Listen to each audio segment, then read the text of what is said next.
early on a Saturday. I'm really looking forward to the time together today. Also, Kristen has the most amazing breakfast award. It looks awesome. It does, yeah. But yeah, it's been sweet just in preparing for this and thinking about it and conversations leading up to it, just hearing folks even just thinking about like, what does it look like to invite God into all of my life, and how do we steward our work well? We got to hear from Joanna last night. Some of us were here, some of us are fresh this morning. That's great, but we had a sweet time last night processing some of those things together. And so I'm going to pray, and then I'll share a little bit about Joanna, and then we'll get started. So, Lord, thank you, just for this time and space to gather, to learn, to connect.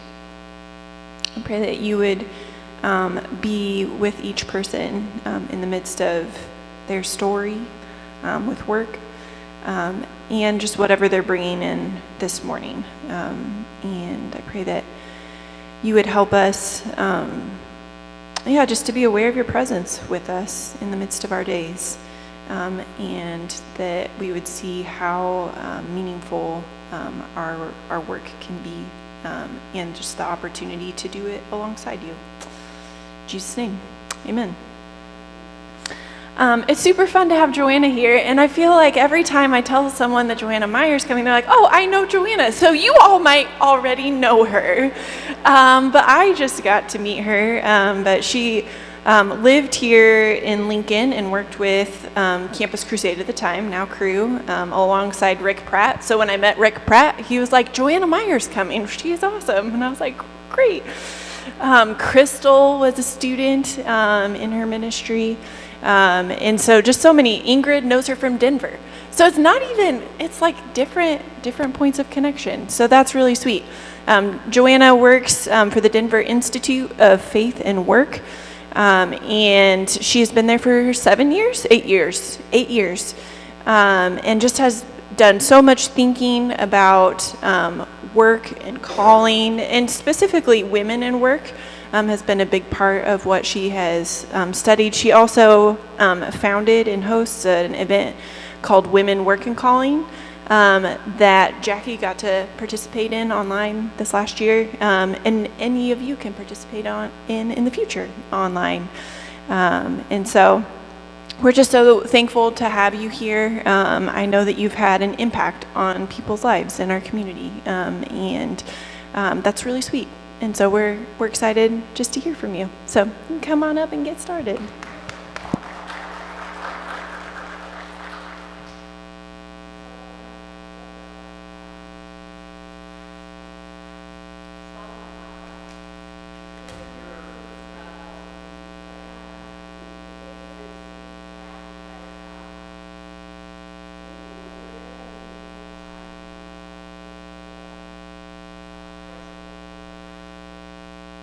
Okay, let's see, there we go. Lincoln was just a really sweet time in my life. But it wasn't an easy time in my life either. I was trying to figure out what it looked like to be a single woman in my 20s in campus ministry in a Midwestern town. And I was just figuring out life and work and how to be an adult. I will be eternally grateful to Rick Pratt because, well, one, you guys are going to have a gift of working with him as your pastor, but he was just in my life as I was figuring out how to do life. I was figuring out what it meant to be an adult, and he and his wife Kelly were faithful. They let me sit on a bar stool in their kitchen and just figure out how to do life with them. So it's really sweet to be back in Lincoln. One of the things that has become a passion for me is talking to Christian women about work, because I think there's a critical gap in discipleship. We need a broader frame for thinking about what it looks like to live with God and for his purposes in the world. And often we don't have the resources or the discipleship to know how to do that. And so I'm excited to be able to talk to you about it today. And part of my passion comes from my own experience. I wanted to tell you a little bit about the women of my family. And then in a second, I'm going to ask you about your own experiences. Who's influenced your life? I love this picture. I have this on my bathroom mirror just to remind myself that I come from a long line of women with moxie.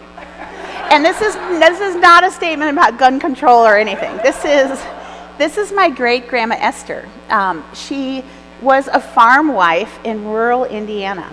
I don't know if you can see it very well, but you probably noticed the shotgun, but she also is wearing a house dress, and she has curlers in her hair.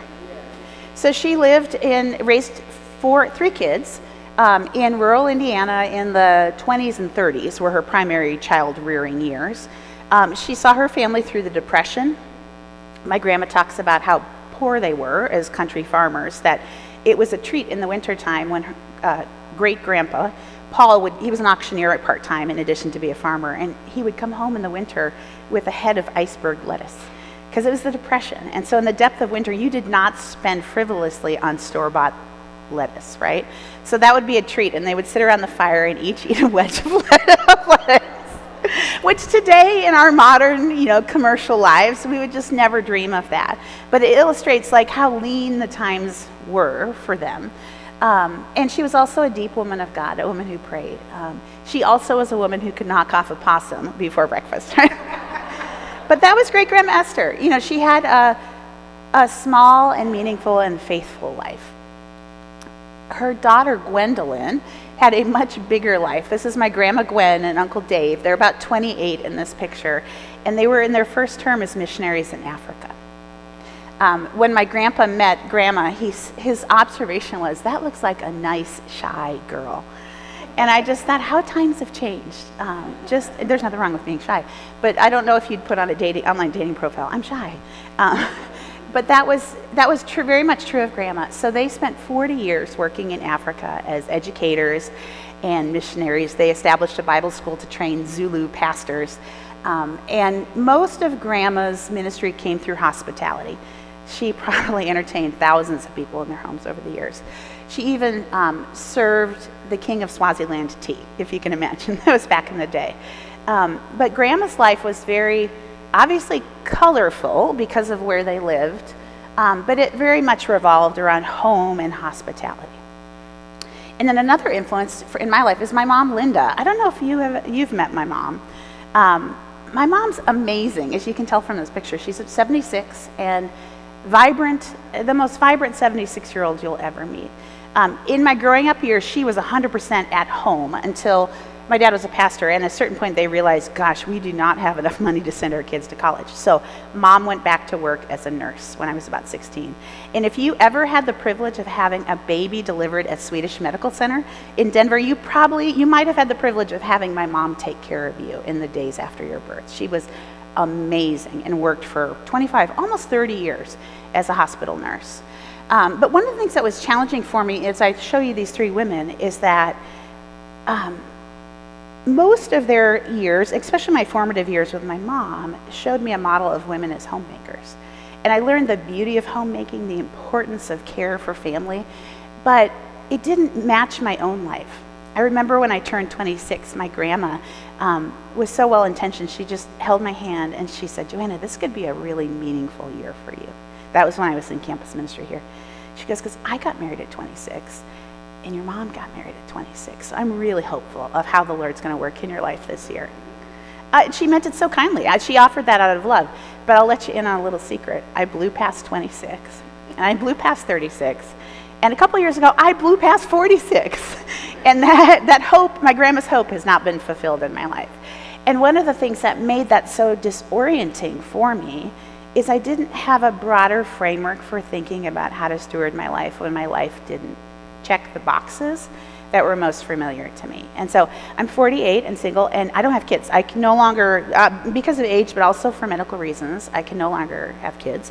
And so there's been a real journey for me, just personally, of pushing myself to figure out how do I make sense of what it means to be a Christian woman in the world.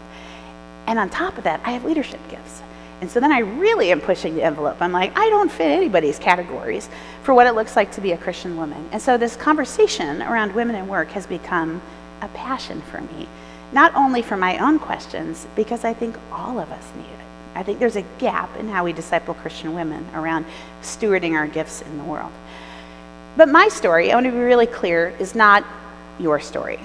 This is not a story about singleness. This is a story about understanding the uniquenesses of our lives and how we meet God in them. Our stories are as different as every single woman in this room. There are probably 50 different experiences of what we think it means to be a Christian woman in the world. And different factors can shape it. A big one is generation. I'm a classic Gen Xer, and so how I experience gender and roles and leadership is different than how Ingrid will experience it, or some of you who are younger millennials. You have a different journey than I have had. Things like our faith journey or your denominational background have a huge impact on what you think of about using your gifts, depending on your ethnicity or regional differences. I have been reminded there's a pretty strong narrative for white evangelical women often around work that doesn't apply to everyone else. And so we want to have the space to understand what are the nuances to this conversation. Family culture, and also just your personality, interests, and skills. I remember talking to a friend about my age, about work, and she goes, I grew up with a single mom, so some of the things that you've described were not my experience at all. Every one of us brings different factors into our understanding of what it looks like to walk with God and use our gifts in the world. And so today I want to talk about 3 different themes. The first we're going to talk about for the first kind of hour of our time together is our identity. How do we find a biblical model for women's roles that's integrated, that flows through our personal and our relational lives and also into our public lives? And then we'll take a break, we'll have some discussion, and we'll come back for our second session, and we're going to talk about a vision for integration of all of our roles, and also for what it looks like to understand and steward our unique influence for kingdom purposes. So let's just jump in. For some of you guys that were here last night, you may have heard me touch on some of these themes for Genesis, and we're going to dig in, but in a uniquely feminine way. So the first thing we know about our identity in Christ is that God created us to be image bearers. I think it's so helpful to see that because we realize that God made us to reflect him by being women. This isn't neutral or generic. There's a uniqueness about how each of us are made that reflect God. And we see this in Genesis 1:27. It says, so God created mankind, and that's a generic term for mankind. It includes women and men. In his own image, in the image of God, he created them. Male and female, he created them. And the theological term from Latin is imago Dei. And I'm guessing because you've grown up in this congregation, or I shouldn't say grown up, are worshiping in this congregation, that you may have heard this concept of the imago Dei. But if we tease it out a little bit more and how it relates to women, a couple things stand out to me. The first is that men and women are called together. When God is making us, and you'll see in a second, inviting us into his purposes in the world, it's in partnership with men. And that's important. There's a dignity to that. The author Carolyn Custis James has coined a term called the Blessed Alliance. That when God was designing the world to work, he put men and women together. And so we want to hold on to that. It means that we're invited to show up in God's created order. And we want to really think about what it looks like to show up fully in what God is inviting us to. I also like to think about what it looks like to be an image bearer. When I think about God, I think about the immensity of who God is and the diversity, the mind-boggling scope of what the eternal creative power in the universe looks like. And so when God talks about us being image bearers, there's a lot of space for each of us within that. And I think sometimes we don't allow ourselves to live in that expansiveness. That within God making us image bearers, every one of you and the uniqueness of who you are is a reflection of an eternal and holy and a powerful God. That we need you to show up in the fullness of who you are to help us better understand who God is, because you reflect him in the world. So that's one of those foundational truths about all of us as women. The second is that God invites us to be fruitful with the way that we use our lives. And I think this verse has some stumbling blocks, which I'll get to in a moment. So Genesis 1:28, God continues and says, God blessed them and said to them, be fruitful and increase in number, fill the earth and subdue it, rule over the fish in the sea and the birds in the sky and over every living creature that moves on the ground. And if you look later into chapter 2, it talks about humankind being put into the garden to cultivate and keep it. So if you look at all of the words in this verse that are active, we see words like fruitfulness, increase, rule, fill, subdue, and then create and cultivate and care are other words that we see in Genesis. God invites us in our very design to be actively engaged in the creative world. I mentioned the idea of a stumbling block because I do think that word fruitful is difficult. When you see that sense of be fruitful and increase, I'd love to see by a show of hands how often or how many of you, your first thought might be related to reproduction. Got a few. And it's hard because if we think about this, like these two verses are the beginning of God's instructions, universal instructions to humankind. If we only see fruitfulness as biological reproduction, what does that mean for somebody like me, who will never be able to have a biological child? It means that if that's the scope of what it means to live purposely as a Christian woman, why would God give us instructions that some of us can't fulfill? So just that very question makes me think we need to start broadening what it means to be fruitful. Certainly, one of the beauties of how God has designed our body is the ability to give birth and to bring life into the world. I mean, that's a miracle of our femininity that merits time and study and celebration. But it can't be the whole frame. And so this idea of being fruitful and increasing certainly flows through our roles as mothers and homemakers, as life givers. But it doesn't stop there because we're invited into more. We're invited into creative engagement with the world God has given us. And so a question I want to plant for you is thinking about what it means to be fruitful. And what I love about that is an invitation for all of us of what does it look like to live a fruitful life with what God has given me. I would argue that to be fruitful is to be creative and engaged with the raw materials that God gives us. It's to make something of the world. One of my favorite books is by Andy Crouch. It's a book called Culture Making. And he talks about what it looks like to be, as a Christian, to think about engaging and making something of the beautiful raw materials that God entrusts us. The idea of creating, restoring, or renewing. The theological concept that goes with this is the idea of the creation mandate. And in those opening pages of Genesis, God's first instructions to humankind are to be fruitful. He blesses them and he says, go. And just think about that. His first instructions to us relate to how we engage the created world. So the question for me is like, what in the world does that look like? How does that play out in the life of the average Christian woman? And I think it flows to this idea of being women that are engaged with and are creating culture. Here's what the author, Caitlin Beatty, says about it. This is from her book, A Woman's Place. She said, God intends humans to build civilizations. Procreation is bedrock to society. You can't have a civilization without people to inhabit and guide it.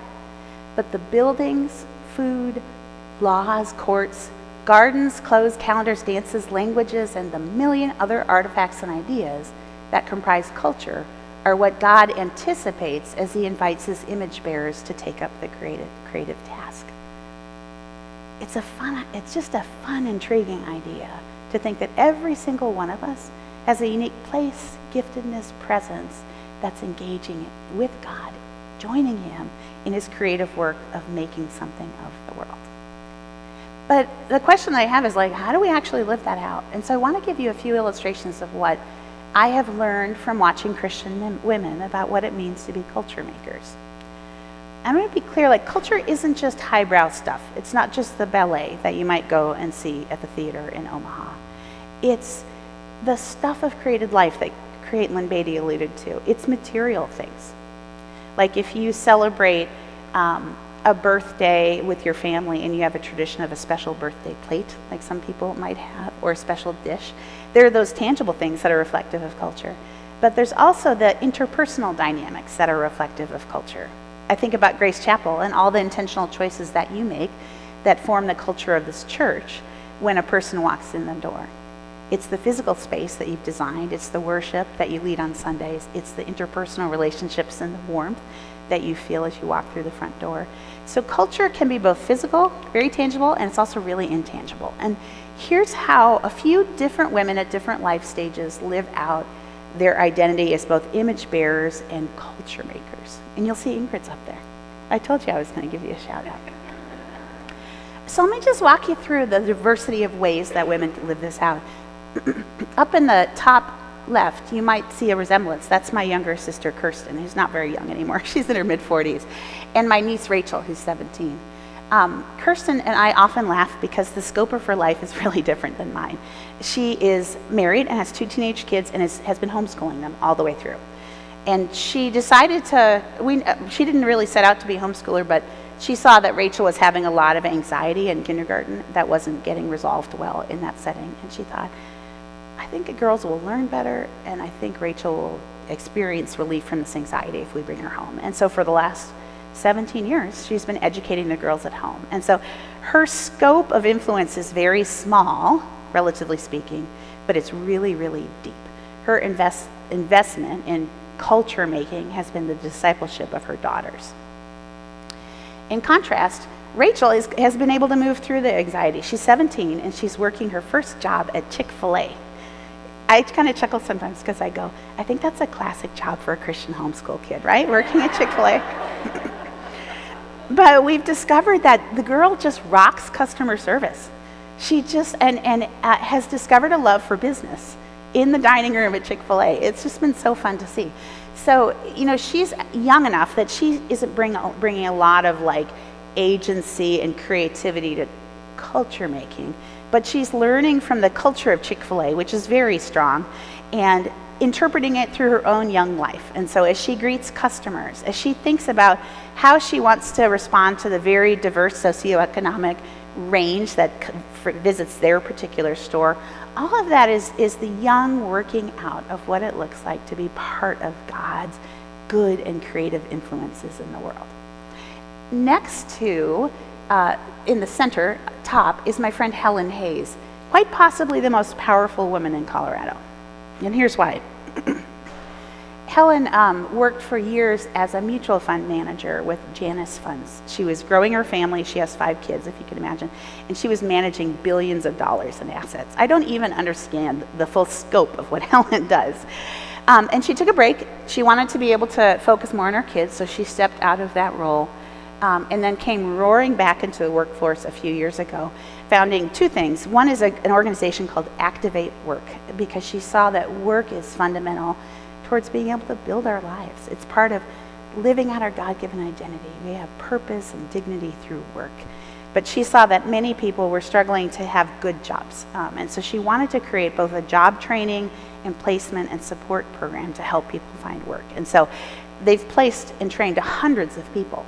But along the road, she found that a lot of the organizations she was working with actually didn't have an understanding of the diverse needs of their employees. Employers had good intentions, but they just didn't understand what it looked like to truly support a diverse workforce, and that there were barriers that were keeping Coloradans from being able to get good work. So she founded something called Colorado Inclusive Economy, which is a network of 75 top CEOs, and it's growing, that are coming together to learn about what it looks like to create the kind of culture in their workplaces that can be more inclusive and supportive of a range of employees.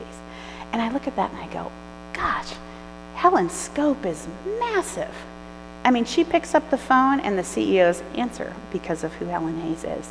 And yet it's driven by this vision of every person being an image bearer of God, and a desire to have godly values flow through her work, making and shaping culture. Then we have Ingrid on the top right.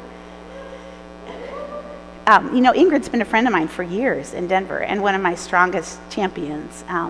Ingrid is also known as the mayor of Perry Street in Denver.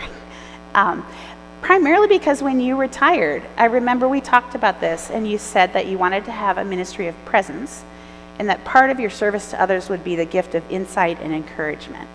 I'm guessing that some of you guys have been on the receiving end of that generosity.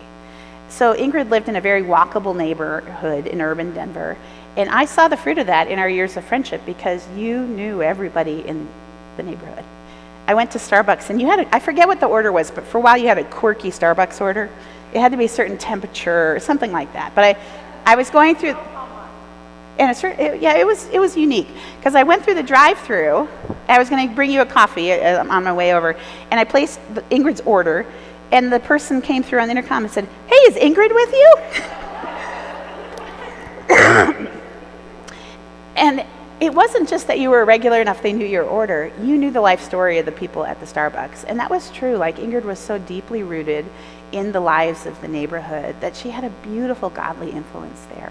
And so I want to, as we're talking about work, you can see it can start really young. It can go all through our lives. It's not a matter of paycheck. It's about creative engagement of the world God has given us in many, many different forms and shapes. And Ingrid exemplifies that in such a beautiful way. If you go to the bottom left, that's my friend Patricia Raybon, who has worked years as a journalist. She's a longtime Denver resident. And she has this incredible gift of inviting people to consider dynamics of race and equity in a truthful but gentle way. I call it kind of the velvet hammer, where she just delivers truth, but in a way that those in power are able to understand that. And she just wrote her first novel, if anybody's a fiction reader. It's called All That Is Secret. It's a mystery novel romance that's been winning awards, and now I think she's on to book 3. It launched a series. So if you want something that is like smoldering and God honoring, if those words can go together, All That Is Secret by Patricia Raybon. She's amazing, and she's had the courage to speak truth to us at Denver Institute about some dynamics that she has observed, and has had the courage to say, you guys can do better. So when I think of culture making, in Patricia's case, it's graciously speaking truth to power and using her voice and life experience to educate others. In the middle is my friend Chandler, Chandler's classic millennial. She works at a nonprofit that serves medical patients who have HIV.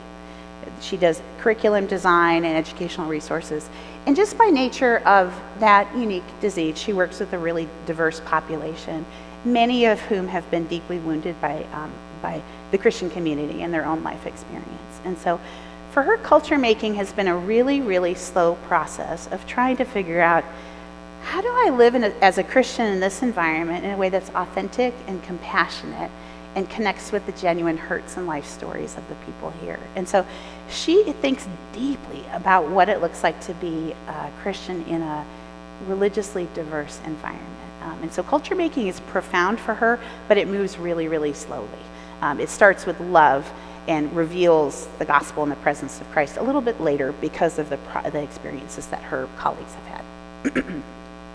And finally, my last culture maker is a woman named Dolores Bamford. Dolores is an investment banker. She spent probably 13 years working with Goldman Sachs. And if you ever read like the New York Times, you know that that was one of the largest investment banks out there. She, like Helen, managed millions and at times would be the only woman in a room of hundreds of other bankers. So she has had unique challenges in stewarding her gifts and her life as a culture maker. But in the last few years, she joined a mutual fund called Eventide Asset Management. And hang on with me for a second. I love what Eventide does because often as Christians, there's this sense of like, I don't know what my money is actually fueling. Because money is fuel, isn't it? Like when you give money to investment, you can accelerate good in the world, or you can put money right into forces of evil in the world. And it's at times can be challenging to figure out, how do I know what my money is actually powering? And so Eventide was founded with this idea that they wanted to develop investments that could make the world rejoice. Not just avoiding bad things, because for a long time in the area of values-based investing, there's that sense if we just screen out the bad stuff, you can safely know your money is hopefully doing good in the world.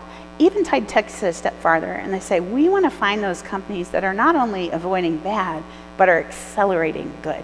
Not just Christian companies, but they have developed a data-driven 6-point kind of metric that they use to figure out, is this company holistically doing good with all of their key stakeholders, from their supply chain to the way they treat their employees, to their impact on their local community, to, I forget what the other two are. But it's based on good, hard science. And in her role as Chief Investment Officer, Dolores is calling the shots over billions of dollars and a team of people that are thinking deeply about what it looks like to shift the culture around investing. It's fascinating. I'd recommend that you check out the Eventide story. So those are examples of 7 different ways that people are living out their God-given uniqueness and their roles as culture makers. The question that I have for you is, if we added an 8th woman to this slide, if it was you, what would be the story of how you live out your God-given identity and what culture making looks like in your unique context? One of the things that I am passionate about in this conversation for Christian women around work is that I think we need a bigger frame. I alluded to it earlier, is that so often when we talk to Christian women, one of the primary identifiers is often our relational expressions of our calling. We're so-and-so's wife, or we're so-and-so's mom. And I think there's a much bigger story that God invites us to that flows through the beauty of those relational callings, but is so much broader. I hope as we're talking that you get a sense of the expansiveness of what this call is. At Denver Institute, we often deal with a lot of questions about calling because people really struggle with that. They have a sense of like, I want to know what God made me to be and what he wants me to do. And the reality is that God's call is much more general and expansive than it is specific. And in that expansiveness, we find tremendous freedom to be entrepreneurial about our own lives. You know, our primary call that we have is that we respond to Christ. And we live in sensitivity on a daily basis to the nuances of our situation and how he's leading us. And in that generality, I think it can be a little disorienting because it can feel like, oh, I just want him to tell me what I should do. Just please, like, make it clear. And I think God entrusts us with a lot. He entrusts us with his life, and he gives us this beautiful invitation into his purposes in the world. And so when we say yes to Christ, we step into this incredible frame that I'm beginning to sketch out for you of living as an image bearer and a culture maker. And in that expansiveness is tremendous freedom. There's also tremendous affirmation. It's interesting in this conversation around women working calling is that sometimes women will enter it with a little bit of trepidation and fear, because there can be judgment around choices that we make, or a sense of inadequacy, or a sense of confusion or comparison. And the reality is, this is a conversation that's really about you, between you and the Lord, of saying, what does it look like to respond to who you have made me to be? And we'll talk in a second about in the context and with the tools that you've given me. But there's no comparison in that. There's tremendous freedom and adventure and discovery and pain too, which I've learned along the way as we figure out what it looks like to respond to that. So I would love to hear from a member of Grace Chapel's congregation to learn more about what it looks like to live out our God-given identity. So I want to hear from Jackie Gustafson. Jackie, I know that you're an assistant director at UNL, but I don't know what you direct. And can I just say, we were friends back in the day, which I love. Old school, back in the so what do you direct? late 90s. So I work in the Explore Center, which is an academic advising center at UNL, and we take care of all the undeclared pre-health and pre-law students that come through the university. So I've worked there for about 11 years, and I supervise some academic advisors and some programs for campus-wide, so kind of content expert on certain things. So you're leading, and you're also buried in the middle of an academic organization. Yes. Yeah. Cool. Okay, so tell us a little bit more about the factors that have shaped your understanding of your gifts and your work. Yeah, it was really interesting to hear your personal story because one of the things I was going to share. Your grandma carried a shotgun too? No, but my female cousins definitely do. So, I mean, that's just, there's some factors there. But so some of the approved careers for a woman as I was growing up, what I sort of tacitly heard, not in any sort of words, were women could be nurses, teachers, missionaries, pastors' wives, stay-at-home moms, and I'm going to add farm wife to that. Yeah, it's Nebraska. Yeah. So that's what I sort of absorbed. And my mom worked outside the home since my brother and I were both in school as kindergartners, and then she did not work one of those jobs. Mm-hmm. And I do think there was some silent judging that happened, and I picked up on that. So as I was going through school, I think I was noticing different things that I was good at or strong in, and just really confused because none of those things seemed to like be exactly right for me. But I had a lot of people along the way who would tell me. So I had a high school teacher. He said, "What do you want to be when you grow up?" I was like, "I want to be a secretary. I think that's going to be fun. I can organize things. I can answer phones. I can welcome people." And he's like, "You need to shoot higher than that." And I was like, "Okay." So there's just different people that have said things like that to me and seen things in me that I did not see or wasn't interested in listening to. So I experimented with different things along the way and ended up where I am, which I think is a good fit for like a lot of my strengths and abilities. So, yeah. How are you a culture maker through your work? So this is a really cool and fun one to talk about. So our office is a bunch of people, and about 15 people work in our office. And I've been really fortunate to have direct supervisors, bosses who love Jesus first. And I literally, I think that's my mom praying for me my whole life, and that's happening. And so we try, and gonna say I'm definitely not perfect at this, but having a team culture where we care for each other and we have open door. And if someone, we all make mistakes at work, it's hopefully not a judging situation, but we learn and we develop, we grow, there's freedom to try things. So that's kind of like a culture that we've tried to create there. I have a new boss who just started in January, and it's very exciting. We wrote a new mission statement, which I've forgotten. I don't know, Bethany, if you remember what it is.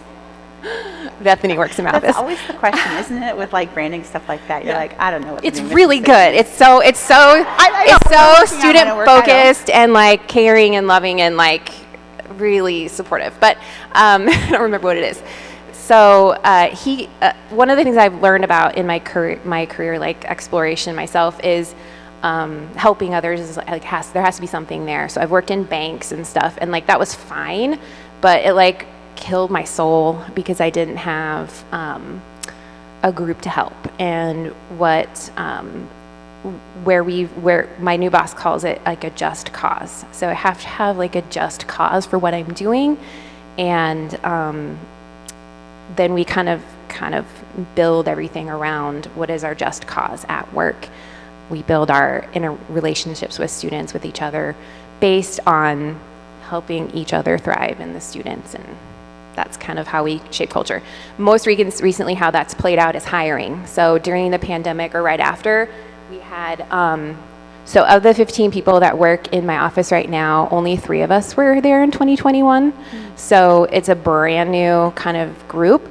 And after kind of all that turnover, my old boss, HR told her, you need to start hiring for culture rather than for skill set. Wow.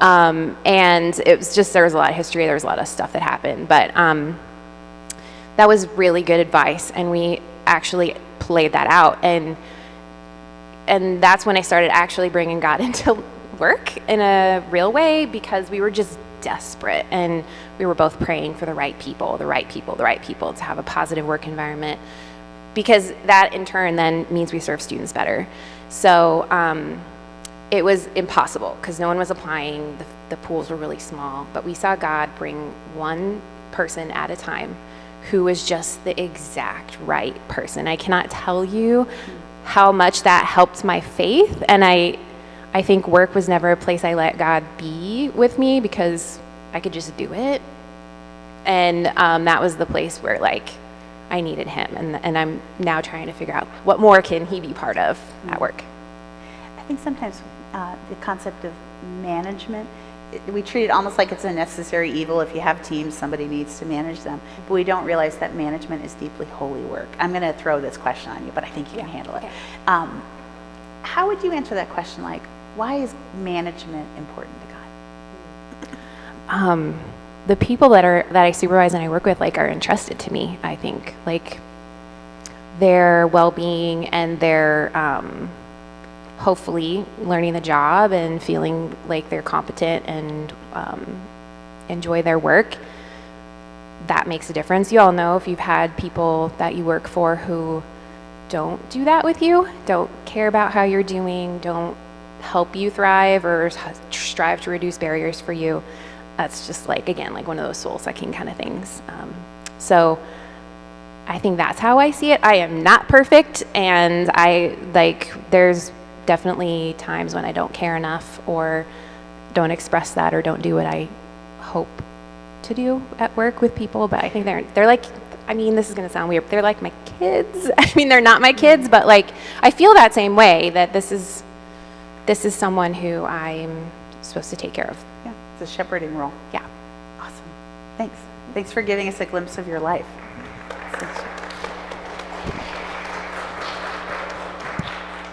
As we were talking last night about how you know the members of your congregation, your like fellow church members better when you get a glimpse into how they spend their days, right? It's fun. I think there are more conversations for you to be having with each other about some of these things. Okay, can I give you a bit of a history lesson? Let me ask first, how are your butts doing? Can you handle a little bit more? Okay. So I trained to be a high school social studies teacher, and so I'm a little bit of a history nerd. And I want to do a little experiment. You can tell me if it works later. But I want to take you on a little bit of like a women's history lesson, because one of the things that I have found so profound is we have to know our own stories, but we have to understand like what are some of the messages in culture about what it means to be a woman. Because when there's a gap in discipleship for Christian women, in that space, like nature abhors a vacuum, it will fill it in. And so if in the church we aren't presenting a vivid, compelling example for women, culture and family and their surroundings will fill that gap for us. And so for me, it's been helpful in my history nerd, social studies teacher self to think a little bit about like what have been some of those factors that have shaped what it means to be a woman. And so I want to take you on a history lesson. So, good. And I think it might fill in that gaps for you. So here's what, as we're talking, I want you to think about kind of three things. One is just to say, in these perspectives I'm sharing, have they influenced my own understanding of work? I have a feeling that might be generational. Like some of you will resonate with, because we're going to do a little bit of a timeline, you'll connect with the ones that might relate to the age when you were a little bit in your formative years. So have any of these perspectives shaped how you see work and giftedness? How do they align or differ from a biblical view of work? Like where did culture get it wrong? And what would be a Christian response? Is there a different way of looking at this situation? So here we go. So we'll start back in, there we go, pre-industrialization. So I want you to think about, this is like biblical times all the way up to about the 1700s. So a lot of human history, right? Most of human history. We saw that people were engaged in work in the home or a trade together. The author Carolyn McCulley said, for most of human history, the home was the original small business unit. It was the building block of a community's economic vitality. You see that reflected in biblical passages like Proverbs 31, where you see a woman who was engaged both in the caretaking of her family and also in incredible economic productivity. She was buying and selling fields. She was trading, developing linen and garments. I would argue, and I think I'm not alone, that Proverbs 31 actually isn't an idealized vision just for women. It's a model of biblical productivity for both men and women. It's an integrated vision of life. It's the pinnacle of the book of wisdom, which is Proverbs.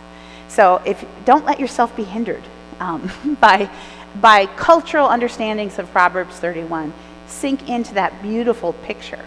So for most of human history, saw men and work laboring together in the home, but also with the focus on economic productivity. So if you were working in a trade, maybe your family were leather workers, there might have been gendered expressions within your family unit, but it was a whole family endeavor. It was something that you were doing together for both the economic needs of your family and also the caretaking responsibilities that you had. That began to change when the Industrial Revolution happened, because for the first time in human history, technology and the growth of factories meant one member of the family would leave the home and go to work outside. And so we begin to have this sense of separation. There was life at home and the responsibilities there, and there was work out in the world that was often got payment for that kind of work. And so men and women in particular began to operate what they call separate spheres of influence. And even that language of the differentness, the separation of these kinds of work. You can see this in this illustration from 1857.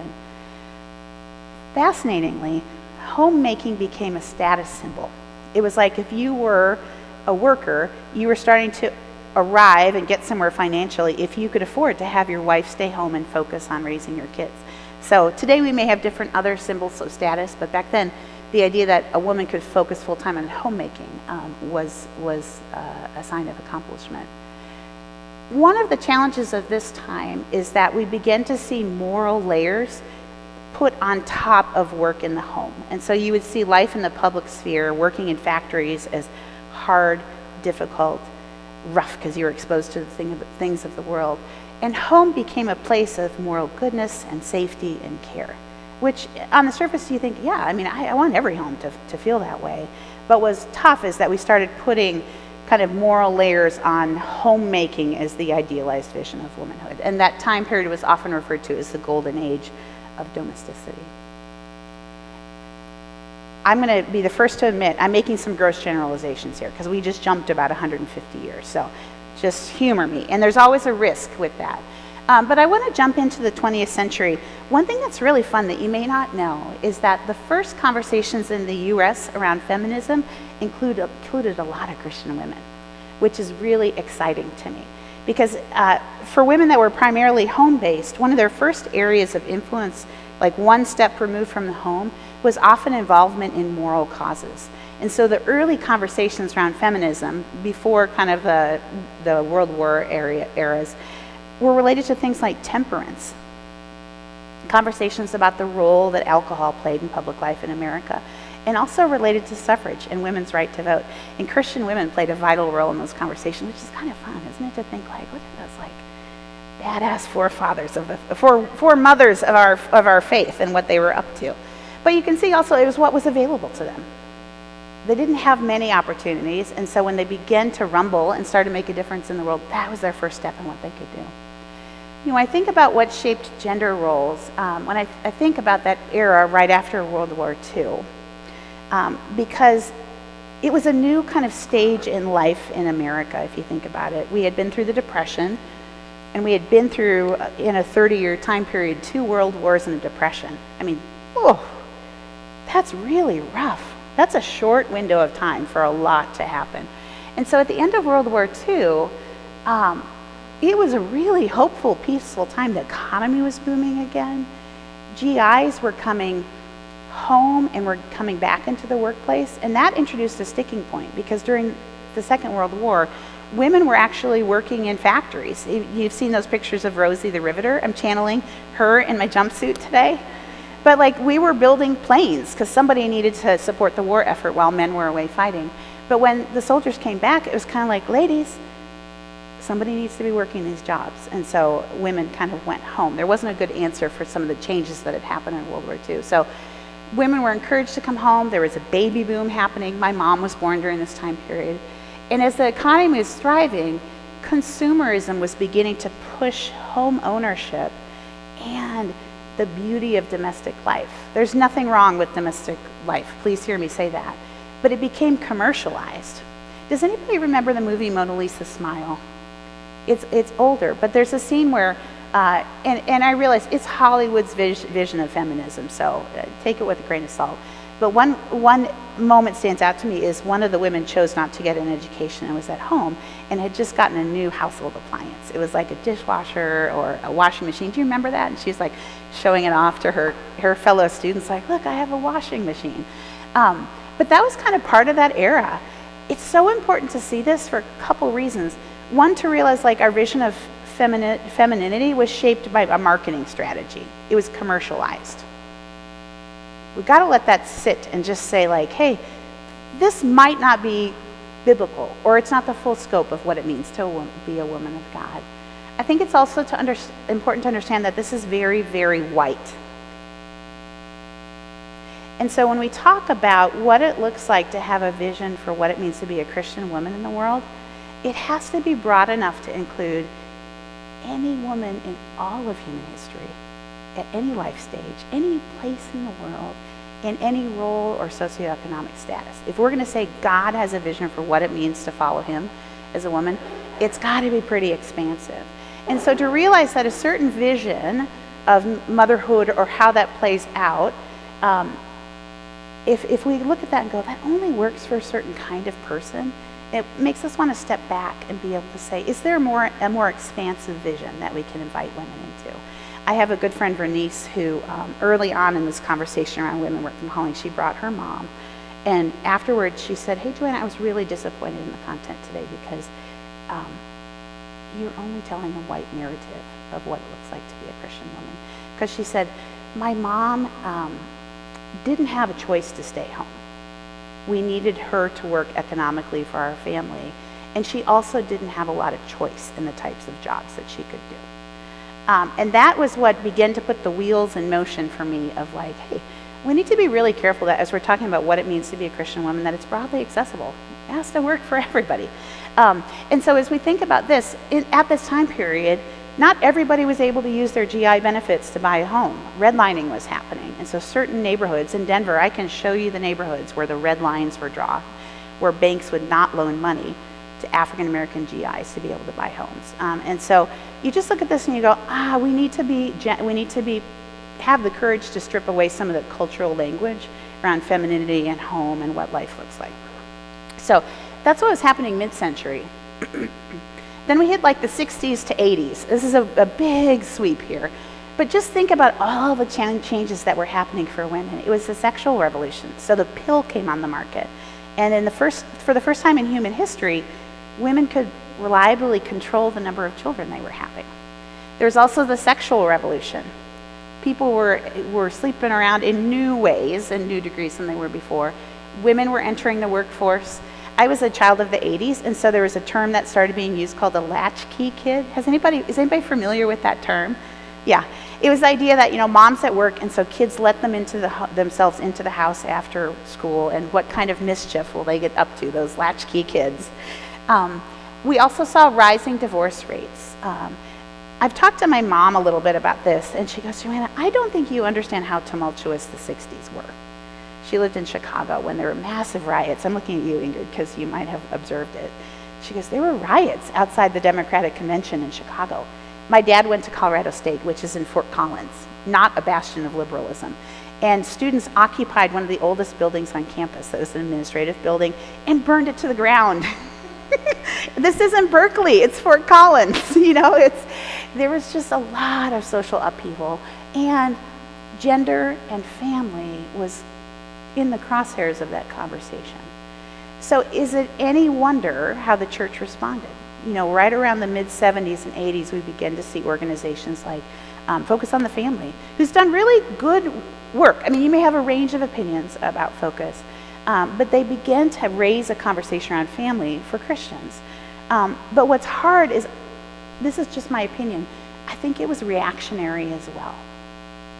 And it portrayed a really unique vision of this is what a healthy, good Christian family looked like. And it typically didn't involve women working outside the home. And so this is what shaped my own experience. I'm not arguing it shaped yours, but it may have. So it's helpful to know that. As we keep going along, you know what I was going to say is, look at the outfit that this woman is wearing. I bet I sound like a women's history. Do I sound like the ultimate feminist women's history professor when I'm up here? But it's fascinating, isn't it? It's just so interesting. But I have friends that are older than me that are executives, and I love following the pictures of their careers because they all dress like this in the 80s, in these mannish suits. So you had to look like a man to be accepted in your daily work, but not too much. So if you're lucky, you might have had a floppy bow tie. So it's you're a man, but you're also kind of a lady. It was tough. It was, you know what I mean? Yeah, because we weren't used to having women in the workforce in that way along men. They weren't secretaries anymore. And so there were a lot of questions. There was also a lot of sexual harassment happening this time because there wasn't a sense of the dignity of the worker and what it meant to show up there. So that was kind of 60s to 80s. And as we hit the 90s and the 2010s, the conversation shifted to where women were in the workplace. White women, we'll clarify, were in a certain kind of work. And the thought was, women can have it all. We see Sheryl Sandberg, an executive at Facebook, was writing her book, Lean In. And there was specific teaching that she had of if you just manage your career the right way, if you lean in at critical points, you really can have a successful and growing career. There's been a lot of backlash in realizing that that model only works for someone who's in a top tier of an organization, who can afford a lot of support in caretaking with family responsibilities. We also see, again, we talk about racial dynamics in this. This is a statistic that still holds true today, that a woman of color is earning, compared to a white man, 58 to 63 cents on the dollar. So those areas of inequity still really, really hold true. And so a lot of conversation about what can women really expect from their daily work. And then today we're in a different type of conversation, but it's no less tense. I think we've transitioned from can you have it all to just say, how in the world do we navigate the complexity of what it means to have caretaking responsibilities and also to be able to have broad engagement in public life. And so we saw things like the pandemic and the She Session, if you've heard that called. I mean, the pandemic just crushed working women across the socioeconomic spectrum. Everyone felt that tension. But especially if you were in a lower wage job and you were reliant on public schools to provide childcare for you to work, when those schools closed, what do you do? What do you do? You can't go work at a service industry job if nobody's able to watch your kids. What I have been so encouraged about is I think there's greater awareness about caretaking as a critical responsibility for both men and women, which is exciting to see. And Christians have been, you may not know this, but there has been a whole organization of Christians coming together to talk about what it looks like to advocate for family leave. The idea that any employee of any gender will have caretaking responsibilities out of their job. That as an employee, you bring your whole self to work, and that a business needs to be acknowledging the whole self and the responsibilities that someone would have outside the workplace, which I love. I think it's a beautiful change. I think it's an area for distinctive Christian influence in the world. If we believe in families, we want to be able to acknowledge economic realities and support the flourishing of families in whatever form it takes. So I love that there's a preschool on the backside of the church and what that can mean for families. And there's new conversations happening about the idea of mental load and shared responsibility around the house. Are you guys familiar with that term, mental load? It's the idea that, and it often applies to women, but not exclusively to women, just that there are some project management style responsibilities that women will be taking on for their households, in addition to just their daily work. And it's things like, I have to remember that there's a kid's birthday party to be planned and all the steps that are involved with planning it, or somebody is keeping track of the vaccination schedule for our household. It's all those extra tasks that go into that. And so there's some new conversations happening of how can we have clearer eyes of what's involved for men and women in running a household and have conversations about that. I've been really intrigued by a book called Fair Play. Has anybody heard it? You've read it? What'd you think? You've heard of it. It's not a Christian book, but it's really thoughtful. One of my pastors in Denver has a marriage podcast, and they reviewed the book, and he was like, I was really nervous when I opened it up. I didn't know what it was going to say. But he said it was a meaningful place. It was a meaningful starting place. And so there's both a documentary on Amazon and a book that's just saying, how do we have a more clear-eyed conversation as a couple about what the responsibilities are for of running this house? How do we kind of go through some of our own myths and stumbling blocks as it relates to working together as a couple in the care of our household? So I think it's exciting that the conversation is happening. So that's my very, very simplified flyover of thoughts on kind of faith and culture and Christian history. I hope as we've been sharing that you've caught a couple things where you're like, oh yeah, that shaped how I thought about my role in the world. And also that there are opportunities as Christians for us to push back against culture. That there are opportunities for us to present a different model, one that is recognizing the dignity and image bearing of every individual, one that acknowledges our command of every woman and man to be people that are culture makers and are amplifying the goodness of God in the world through our daily work in whatever form it takes. But I would love to hand the conversation back to you. So for the next 25 minutes or so, I'm looking at you. We have 3 questions that we want you to dialogue with together, and we have them printed on a table over here. You're going to head back to your tables. And the questions are, hearing about your story, you heard about my story, but what are some of the factors that have shaped your understanding of what it means to be a Christian woman? The second is, what opportunities do you have to be an image bearer or a culture maker in your daily work? And the third question is, what are the greatest pressures that you face? Either at work, if you have a big role outside the home, or even as you think about integrating the different roles and responsibilities that you carry. So this is a chance for you to connect with each other and begin exploring how you enter this conversation around work. So we'll go to about 10:30.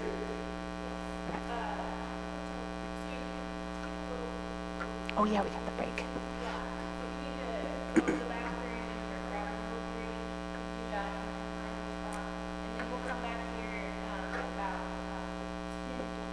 Cool.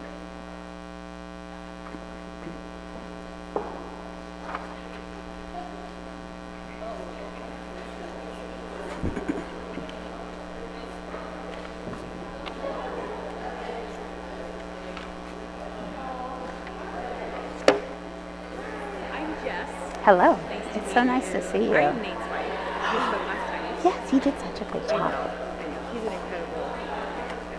It was just fun to, because you never know. I'm like, I don't know Nate. And I'm like, oh, look how thoughtful he is about just. He is very well read. He's a thinker. He's smart. He's an incredible father. How lucky are you? Question for you. I'm sure then, have you heard of the 5 aspects of women? Yes. Okay, so I've done that study actually a couple times. How did it resonate with you?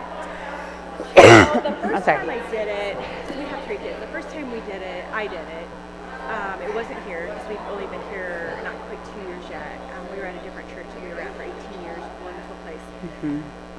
But it seemed a little, I want to say, old-fashioned, but you know what I mean? Like really, just some of the. And then I did it again. My kids got very.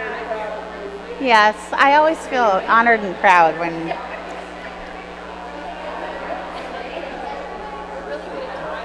Are we ready to get going, you guys? I'm ready to get going.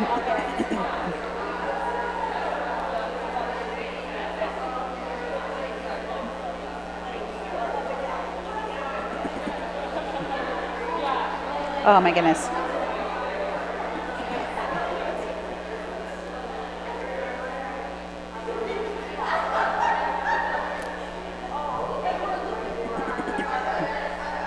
Are we ready to get going, you guys? Are we ready to get going? I'm hearing feedback that the history lesson was fun. Thanks for putting up with me in that one.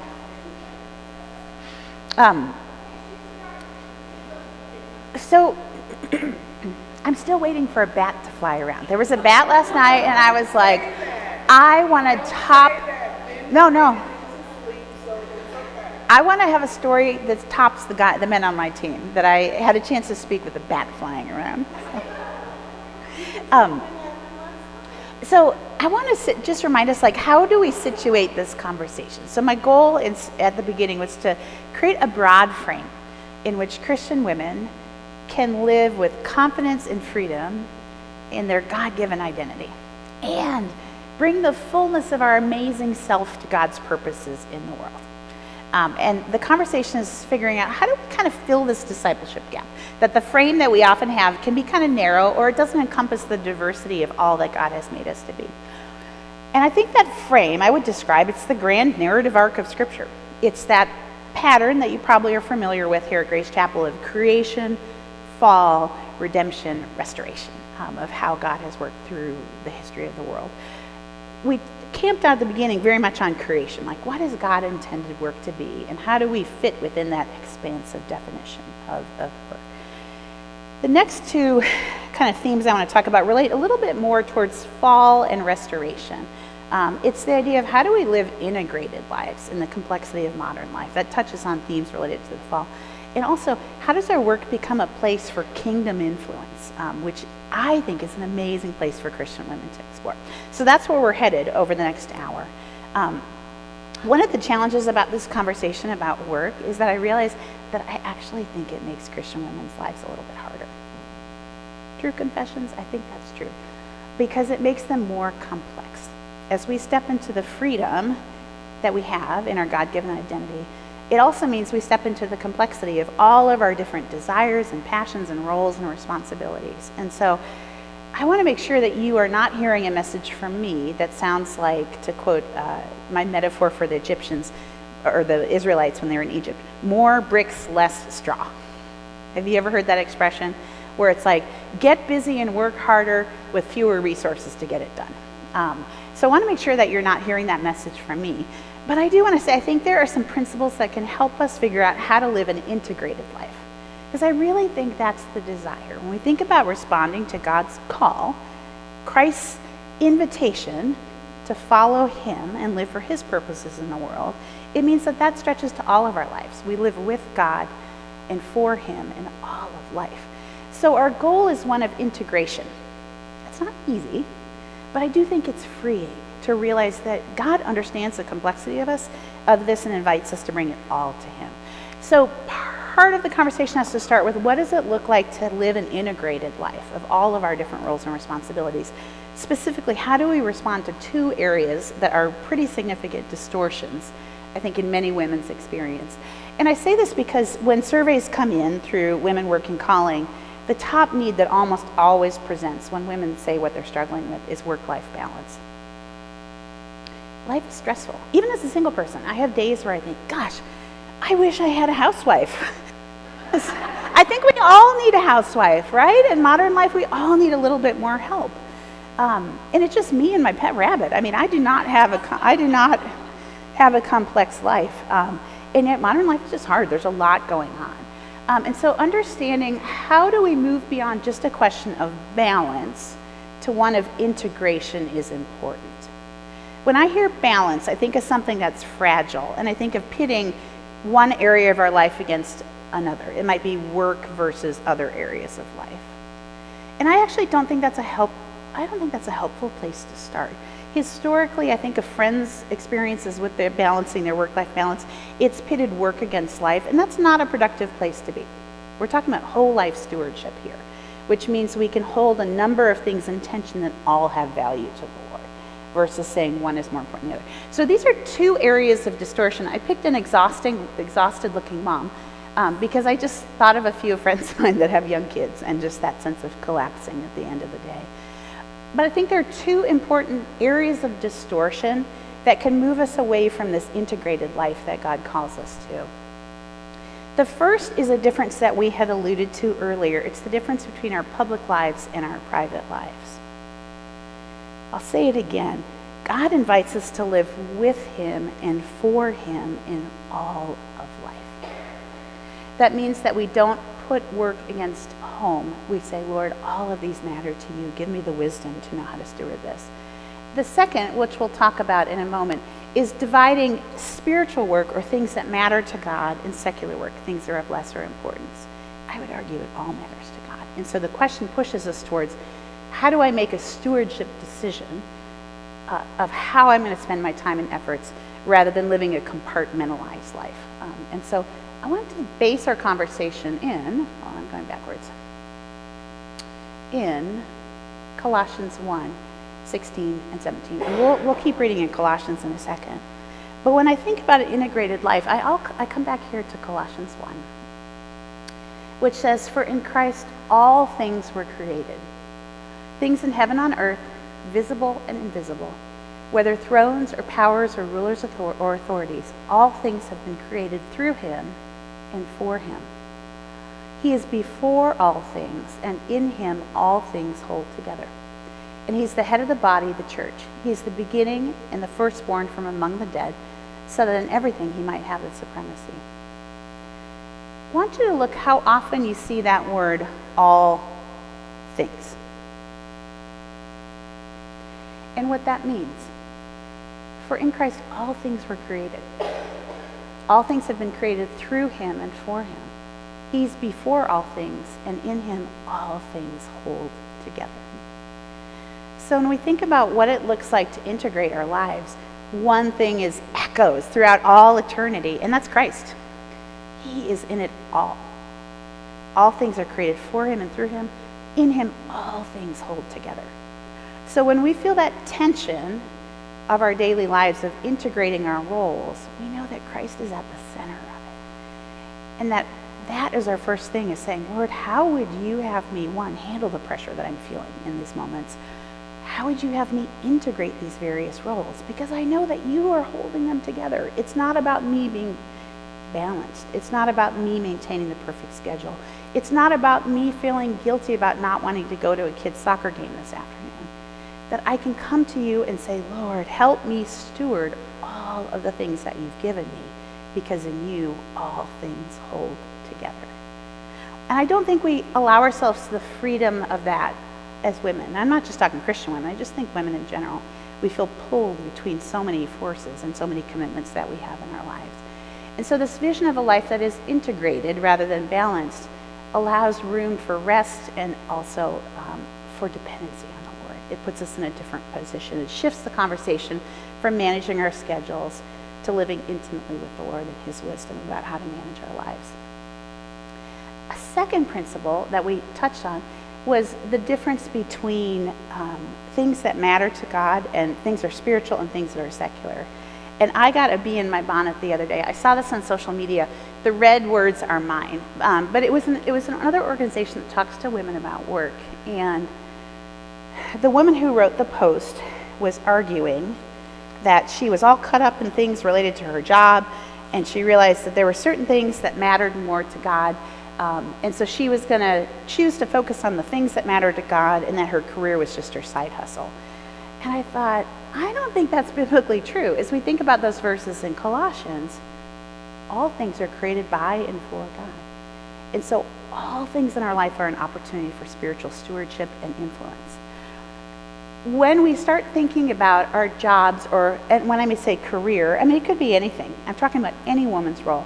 When we demote it to a side hustle, we just are creating compartments that shape our lives. And God is asking us to integrate, to live with him in all things.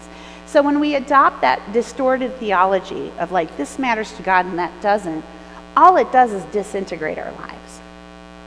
And so I'd ask you, as we're sitting here, and this isn't a verbal response, just ask, like, are there areas of your life that you're compartmentalizing? Are you trying to manage boxes rather than bringing your full self and all that the Lord has entrusted to you to him? It changes the inner work of that conversation of living with him. This is not the gospel. Hear that loud and clear. Colossians 1. Let me go backwards so we can see that again.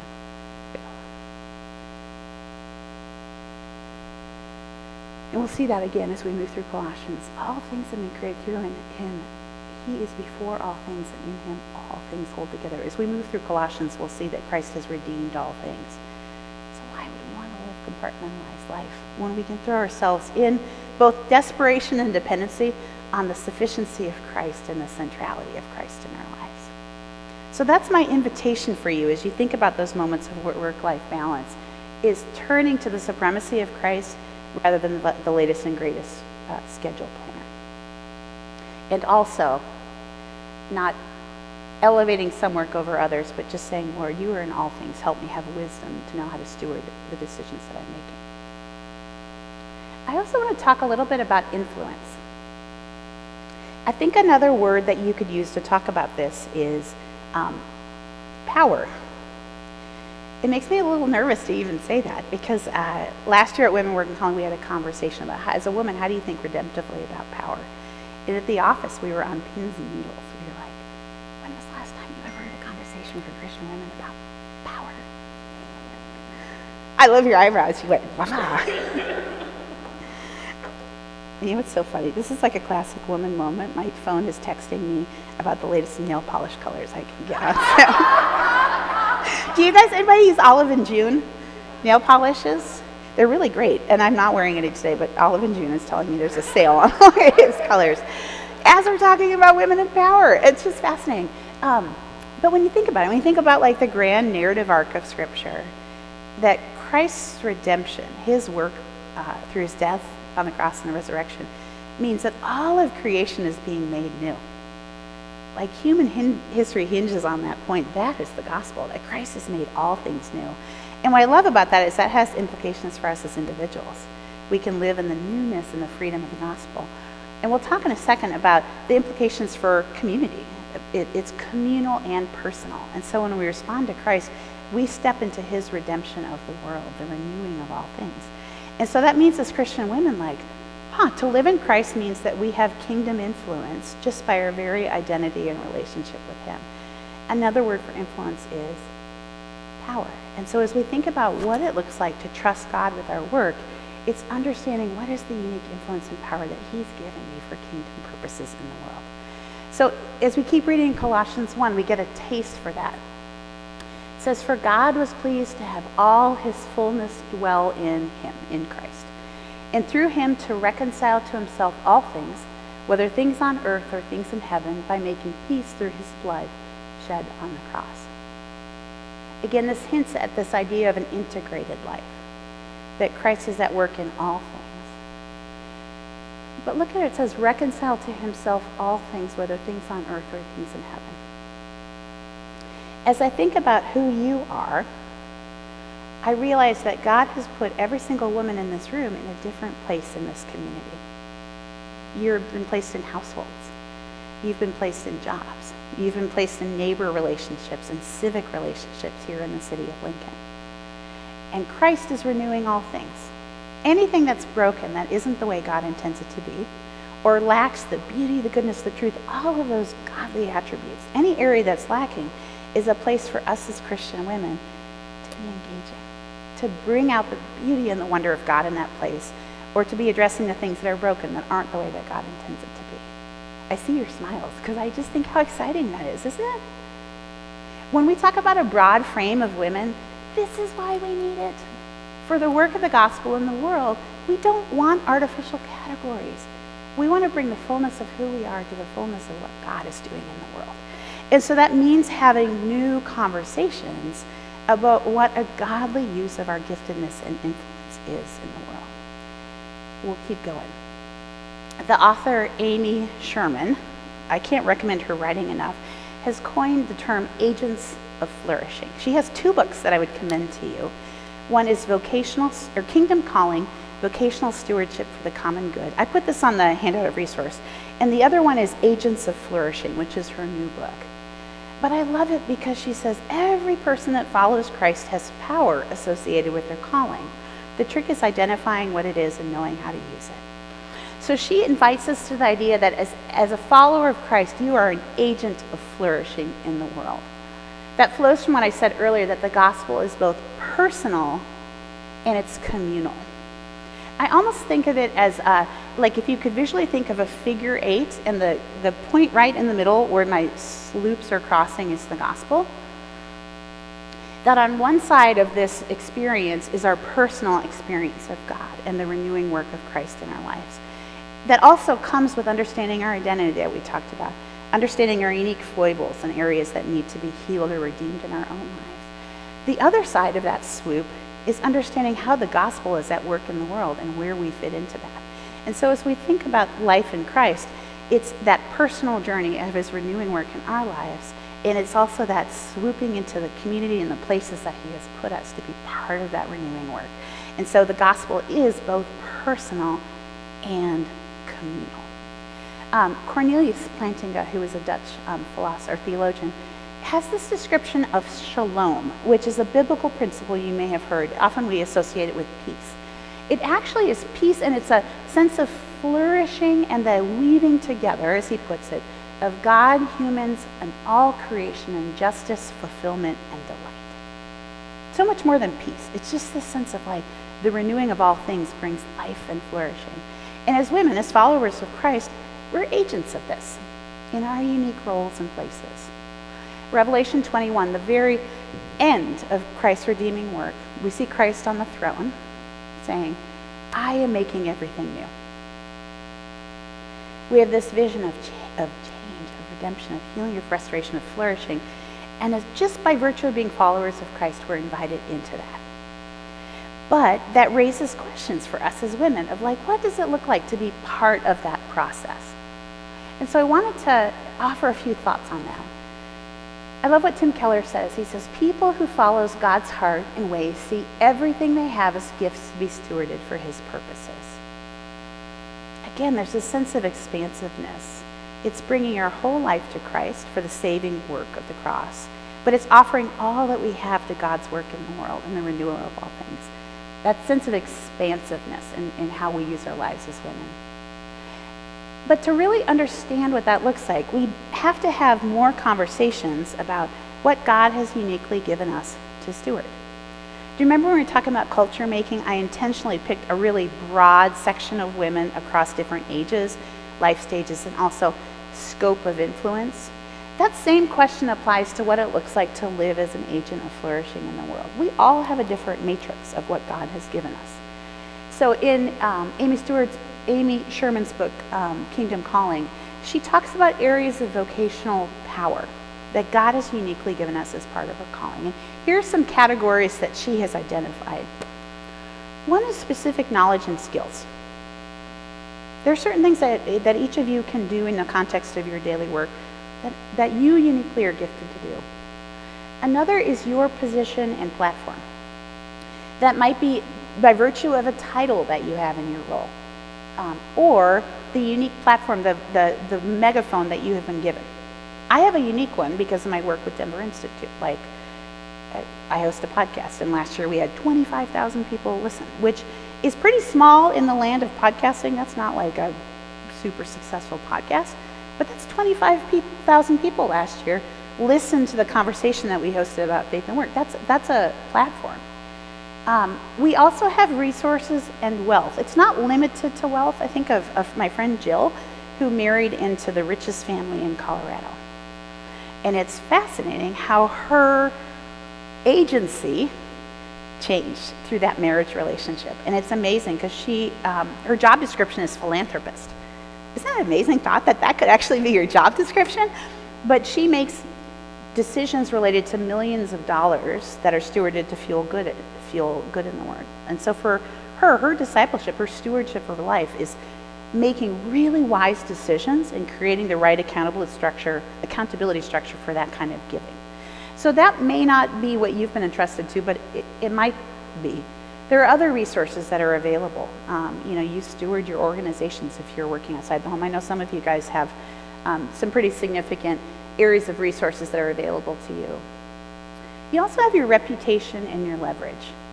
I think, Ingrid, as we were talking about you being the mayor of Perry Street, that's an example of reputation and leverage.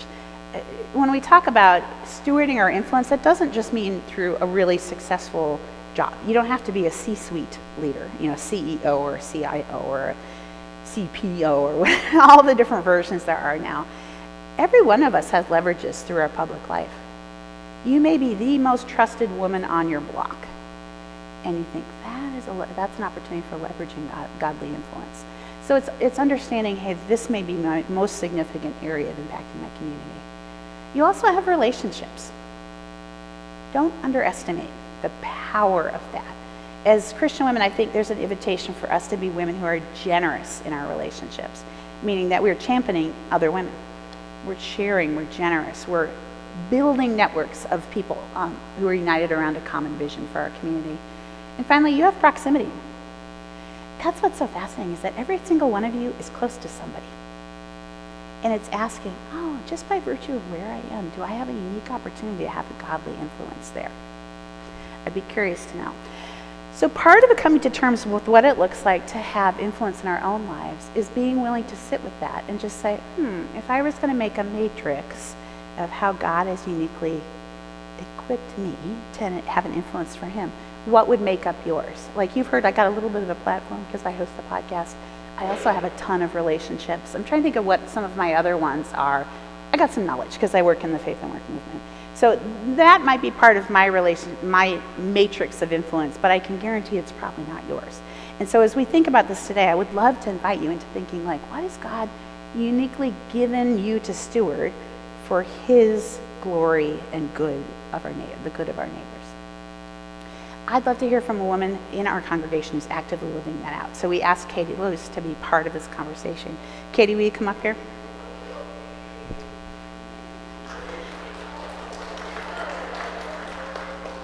Katie's an example of somebody who you have been entrusted with much in your job.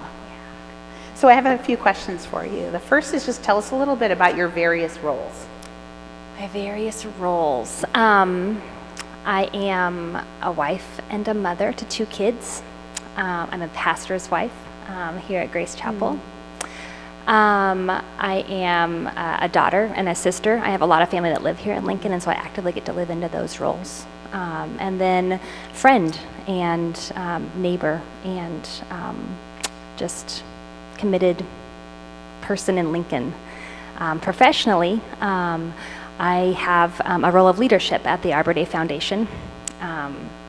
My technical title, which titles are lame, is Chief Operating Officer.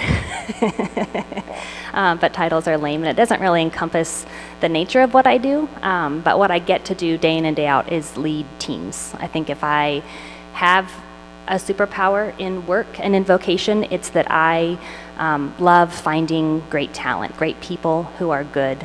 We hire way more for talent than experience at the foundation. We just want people that are aligned with our core values, that want to be a part of work that's bigger than themselves.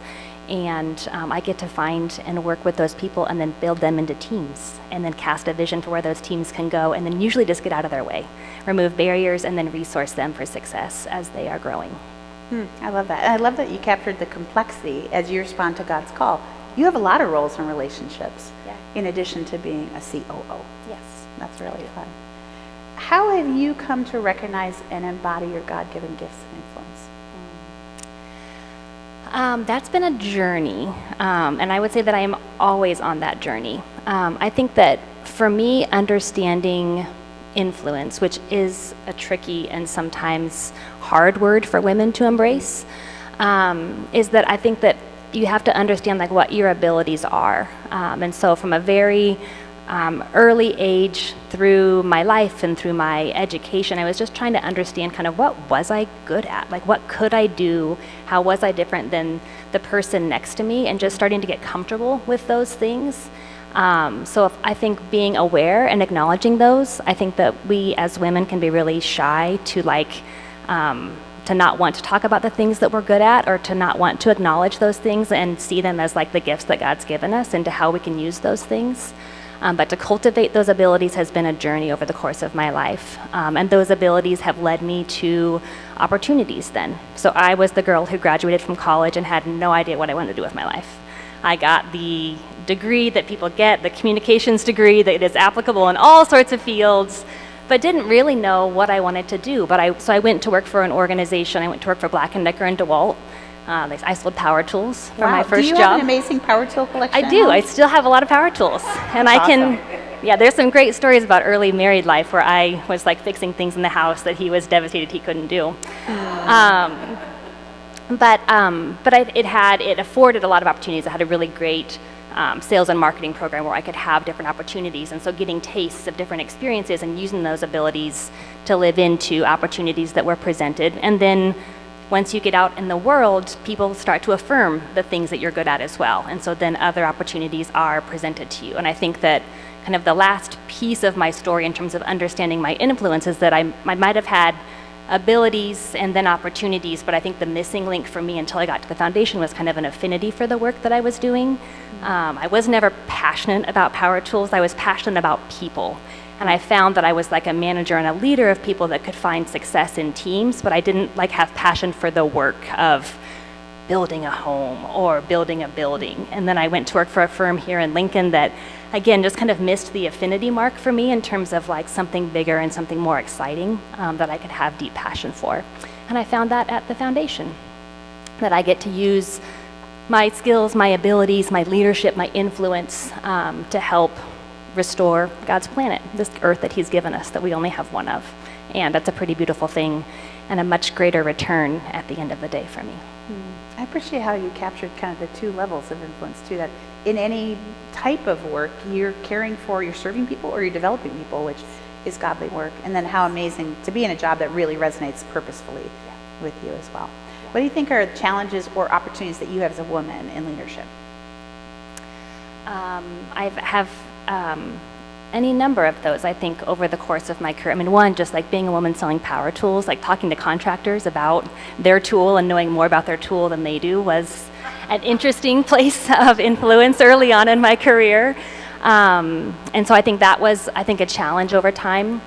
I think in the early years, I think like seeing women not be supportive of women was a theme that I would see really, it was just a really competitive place. And especially in larger organizations, it can be even more competitive in terms of everyone's trying to fight for like to get ahead. So you see kind of the ugliness at times, I think, of as a female, that you just want women to support each other really well. I worked for, it's funny how life, the longer that you live life, just the more things you learn along the way. Shocking. And like, whether it was like parenthood, like we were late to, couldn't have kids for a number of years. And so you just learn from a lot of other people's styles as you're watching other people parent. And it was the same for me in leadership. And so I learned from other female leaders that I was seeing, and some of the challenges of feeling like they needed to live into like this hyper masculine approach of kind of no empathy, no compassion, no humanity in how they led people and teams. And I was like, that is so not my style. Like I lead with heart. Like I am like the Dolly Parton, if you need to cry, come to my office because you can cry in my office. Like it's just okay to have feeling and to have emotion in the work that you do. And so I think that like learning from those experiences, and I think that just like understanding where your boundaries are, because there are still, there are elements of the workplace, like I don't golf, and like there's plenty of like business relationships and business, not necessarily decisions, but that just happen on the golf course with guys hanging out and having a beer and whatever. And I just choose not to live into those places. Like I don't go out with the gang at the end of the day, like just things like that. And so there are boundaries as well in terms of just what are challenges that can face females, and that's okay too, because those are like you're making decisions that I think ultimately can glorify the role that you are in. Golf is a perennial challenge for women. It's so really weird. funny. And it's like, what is the female equivalent? I'm like, is it pedicures? Like that just feels weird. Like I don't know what the female equivalent to golf is. Yeah. But we need to find it and like live into it, because there is something that like is there for women that you don't have. And it needs to be accessible to men too. Like if we're gonna do X, we're gonna make sure guys are invited. That's right. And welcome. That's okay, right. I didn't give you this question ahead of time, but I think you can handle it. Bring it on. You highlighted like the diversity of different roles that you integrate. What are you learning about integrating all the things that fall under this broad umbrella of your call to follow Christ? What am I learning? I think I'm learning that it's really good to ask for help and to know kind of what your own limits are in being an integrated person, and that can come in the form of family and friends and coworkers at times, of just knowing that I can't take on this one extra thing because it's gonna kind of tip the scales of like what margin and health in my life is gonna look like. I've learned like what it looks like for me to care for myself. So I told my table like I've become a gym rat, where I have to go to the gym in the mornings and I have to exercise because it's what gets my mental acuity going. It's what I know I can do to care for myself, to kick off my day. And so I think living into the things that like just really care well for you. And I think just finding Jesus and crying out to Jesus like all the time. Like the number of prayers that I cried, like, Lord, give me wisdom in a moment. Like yesterday, there was this guy that walked by. He's notorious for like the bomb drop of information, and he's like subtly trying to get permission for something at the same time. And like as soon as I saw his face, I'm like, Lord, give me wisdom. Like I just knew it was going to be something new, and it was. But I think just like crying out to Jesus all the time and just asking him to intercede and to be present in all the different aspects and elements of your day is how you make it. Thanks. Thanks for modeling that. I hope even hearing your story leads to more conversations. So as we're thinking about what it looks like to steward what God has given us, I think we're just getting started. I said this last night. My hope in being here with you this weekend is that I leave you with more questions than answers. Because this is a journey of a lifetime, which gets me so excited to think like, what will this look like for you to live in the fullness of who God has uniquely made you to be? How will God use you where he has uniquely gifted and placed you to have an influence in the world? And goodness, if there's anybody I want to have a seat at the table, it's a Christian woman. I think we bring a unique sensitivity that hasn't been heard. Goodness, we bring the life-changing power of the Holy Spirit to any conversation that we're a part of. Why wouldn't we want Christian women stepping into the unique opportunities that God has given us? And so that's a prayer for you, is that we're just getting started in what it'll mean for you to explore the unique giftedness and places that God has put you. But we have some questions for you to keep going. So we'd like to take about 15 minutes. This is a shorter conversation. It'll just happen in the pews, so grab maybe 3 people around you. And these are the questions that we have for you. And then we're going to close with the commissioning prayer. The questions are related to integration. What pressures push you towards disintegrated living? And the other relates to influence. What relationships, resources, or opportunities has God entrusted to you? And finally, share 1 or 2 takeaways. And they could be either practical or spiritual that you'll apply to your daily work based on what we've been talking about today. So you have about 15 minutes, and then we will wrap up.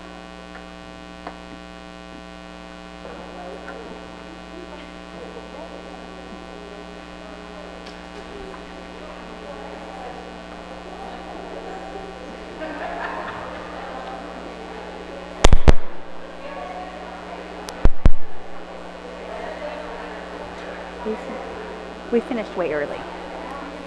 I hope that's okay. I know, it went way faster than I thought, so I think they're okay with it. It'll take us to 11:45, so. No.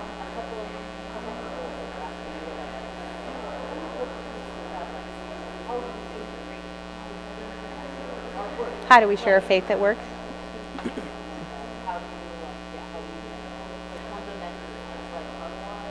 Yeah. Yeah.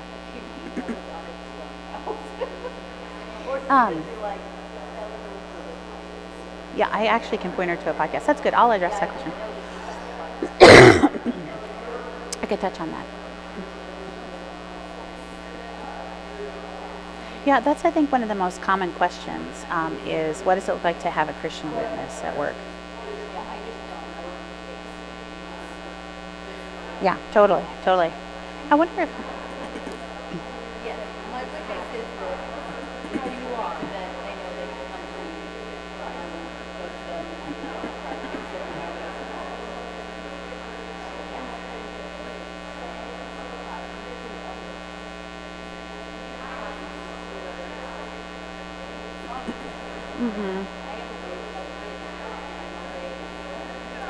They're not as uncomfortable as you would think. They're okay. Yeah.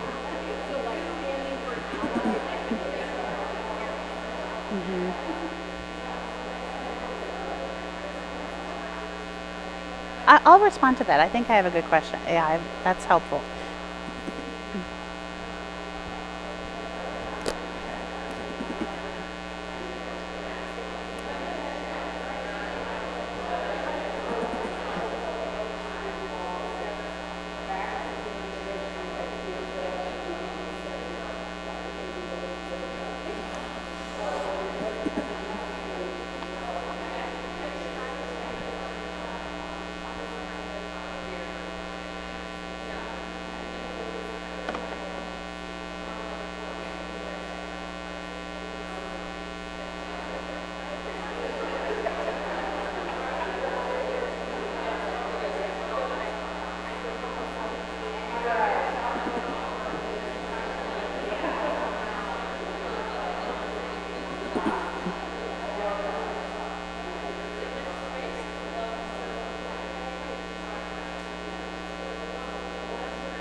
I have one kind of closing thought, and I also have a question. I was talking with the AV team about what they're chewing on, and why don't I start with the question, and then I'll kind of give you a closing thought.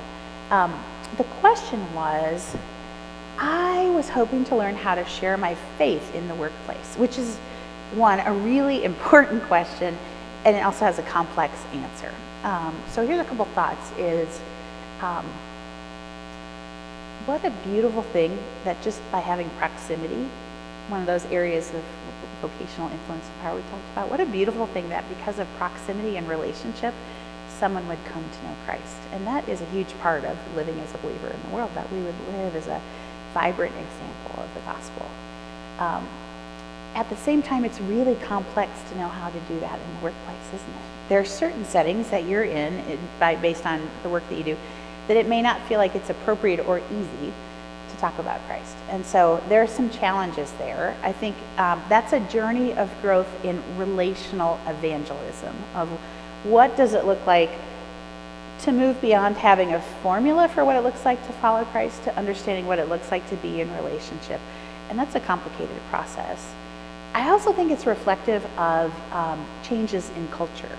And lately on the Faith and Work podcast, we've been talking about that, of what are the new skills that leaders need to have a winsome gospel presence in public life. And a few of the themes I would think of are, what does it look like to have a distinctive Christian presence in a pluralistic environment? And that's a very philosophical term, but it just acknowledges the reality that anytime you step into the workplace, you're going to have a vast diversity of opinions or worldviews. And what does it look like to live distinctively and respectfully, acknowledging the image bearing of every coworker that you have? What does it look like to navigate that? We just did an episode on that. Another skill is on empathy. I think there are certain soft skills that we will bring as believers to the workplace that help bridge divides. That's a unique God-given gift that we can bring, is that ability to reach across differences with the love of Christ. But all of those are the soft skills that create a fertile ground to be able to talk about Christ. I don't want to imply that you have to suddenly jump through all these hoops to be able to earn the right to talk about Jesus, but I do think there's a sense of it's a slower process than it used to be, and there's a lot more nuances in the workplace. So I'd point you to recent episodes of the Faith and Work podcast to hear kind of the conversation. That's the first kind of nuance of it. I think part of it too is realizing that the gospel, as I talked about, is both individual and communal. It's Christ's renewal of all things. So it's the wonder that Christ, through the gospel, comes to live in us and change our lives, and the wonder of offering that to other people. And that's amazing. I wouldn't have worked for Cru all those years if I didn't, believe that to be true. But it's also the realization that the gospel is so much bigger than that. And by bigger, I don't mean watered down at all. I mean actually more powerful, colorful, vibrant, like a tiger in the world. That's the gospel. I love what the Dutch theologian and a politician Abraham Kuyper said, and maybe you've heard this quote, that there's not a square inch of creation that Christ doesn't claim as his own. And so as followers of Christ, we're part of that claiming process of saying, God, will you use me here to redeem what's broken about my public school, or redeem what is lacking your goodness, mercy, empathy, kindness in my work as managing a project manager of a bunch of male engineers. There's nuances. There's total nuances. I was thinking of a couple of examples of people I know that do that well. One is my friend Allie Horst, who for years worked in the public schools, specifically in underserved school districts. And she told me about her class one year. For 5 days in a row, she had a little boy poop on the floor. And I just was like, wow, that's intense. Yeah, your career face. And so when it happens in school, it's like a biohazard. Right? So she's trying to, manage this classroom of elementary schoolers, and this sweet little boy is pooping on the floor, and she's having to walk it off. This is pre-lunchtime conversation, right? But I just thought, wow, I just didn't realize that was the reality of the school that she was working in. And she said, I just started to realize that there are so many complex social issues beyond my control that are affecting my kids' lives. I can't solve that problem. But she did say, when they are in my classroom, I have intentionally thought about the cultural values, the atmosphere I will build with what I can control that they'll experience. And so she said, I've really been intentional about thinking about what does it look like to create a peaceful and an orderly environment for these kids who may not experience that at home. Or what does it look like to have an unconditional love and also speak truthfully and directly to my kids? So I think that's where the nuance happens of thinking through how our work expresses kingdom values. Notice it's slow and it's nuanced, which is challenging. Another I think of is my friend Rachel Moran, who's a professor up at the University of St. Thomas in Minneapolis. I knew her in Denver, and when she was working at the law school at the University of Denver, and her career is really interesting. She was a public defender in Chicago for about 10 years in Cook County, which is one of the really rough counties. And even early in her law career, she felt like every person, regardless of what they have done, deserves the right to competent representation as they move through the legal process. That's been one of her life commitments. What I love is that that's like a godly conviction playing out in the life of a lawyer. And over the course of her career, it meant 10 years as a public defender in Chicago. Then she started working on building an academic career training other lawyers in criminal defense. So she spent a number of years running a clinic for law students at the University of Denver to introduce them to cost-effective criminal defense. And now she's a professor up at the University of St. Thomas, and she's doing similar work. And so I look at Rachel's life, and I think, boy, she has gained expertise and influence. She's broadened the scope of her influence over time. But it's been slow work. It's played out over the lifetime of her career. And so as I think about what we're talking about with faith and work, it's not a quick fix. It's the work of a lifetime. And that can be slow. It can be discouraging too. And so that's why we need churches to come alongside us and disciple us in it and accompany us in this slow work of living for God in the world. I see that resonating with a lot of you. So, but goodness, it's exciting, isn't it? Can I share a metaphor? It just came to me that I want to think about. So I think sometimes when we think about faith and work, it's like we've been handed 3 or 4 crayons of thinking about this is what it means to be a Christian in the workplace. It's living ethically. We talked about this last night. All good things. Living ethically, sharing our faith, earning money that can be given to good causes. We've been handed these crayons. And when the gospel gets big, when we see Christ at work in all things and our unique place in it, it's like we've been handed a box of Crayola 64 with a sharpener on the back. You remember when you used to get those? And all of a sudden you realize, oh, there's so many more ways that I can be living out the beauty of the gospel through who God has made me to be. And that's my desire for you, is that you color for 64 crayons. I don't know if you've ever seen the new glasses that exist for color blindness. Have you ever seen those? I fell down a rabbit hole of watching people trying on the glasses for the first time. It's special prescriptions that address the unique colors you can't see. And so someone could put them on, and they'll step outside, And it's amazing how often people start weeping because suddenly they look at their backyard and they think, there are 1,000 colors of green, and they just are moved by the beauty of what they see. And when I think about what it looks like to live with God in all things, that the gospel is renewing all things, and we're invited to be part of that, it's like we're putting on those glasses, and we see both the beauty of Christ and the work that he's done, and the privilege of being invited into that. And I find that really moving. And I want you guys to be part of that. And so that's why this conversation around women work and calling matters so much, is because it's about us and the uniqueness, each one of us, and the uniqueness of who God has made us to be, living that out for his purposes in the world and with him, which is so exciting. So my prayer for you as we wrap up is that you would find the freedom and the excitement of stepping into that and experiencing the gospel in new ways as God works in you. And to help you do that, we wanted to spend a few moments commissioning you for your daily work in whatever form it takes. And we have, I think, 4 women in the congregation who are here who are going to join us. So come on up, hear a prayer. Maybe we could line up in order of the, do you have your? No, come, you can read offline. I don't know the order that we're reading in. Excuse us as we organize ourselves.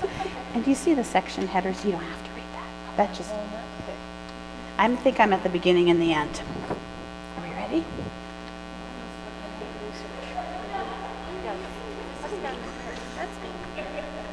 Did you guys ever see the Keystone Cops? Do you know what I'm talking about? The old like capers where you'd see them bubbling around? I got 5 instead of 4. That's okay. That's okay.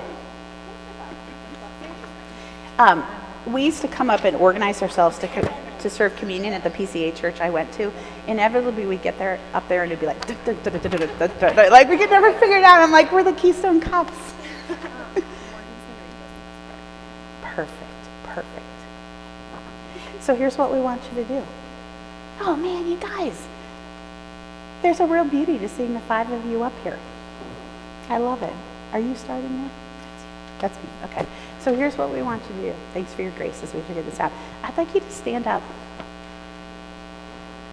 And if you would, just like put your hands out. You can close your eyes if you want. Lean on the pew so you don't fall over if you get dizzy with your eyes. And we would love to offer a prayer of commissioning for you. And thanks for the gift of being leaders, you guys. Oh, and here's your mic. Beloved daughters of God, the pinnacle of creation, formed in love and equipped with valor, mercy, and power, we send you out to do our Father's work. May our work here on earth be a witness. Give us strength to do that work, whatever it may be, at the highest level of integrity and excellence, not for our glory, but for yours. Our world is full of brokenness. May our attitudes and actions be merciful as you are merciful, and loving as you are loving, so that a glimpse of your redemption can be visible in our workplaces and our homes. Father, you are the true source of power, able to create, to heal, to save. We are created in your likeness, and in that likeness, we have the gift of power through your Spirit. When we recognize the misuse of power, give us the courage to confront it. When we recognize the abundance of our power, give us the wisdom to use it and to share it. When we recognize power in others, give us the grace to encourage its outpouring. May the individual power you have given us be used always and only for your ends, that the world in which we have influence and agency might resemble the kingdom of God. We are in our very nature are incomplete. We cannot be all things at all times. Instead of leading to frustration, may this recognition lead to you, Lord, because it is in you that we live and move and have our being. It is in you that all things hold together. Help us to make peace with our incompleteness because it demonstrates our need for you. Help us to rest in the realization that wholeness can only be the result of the transforming power of your love.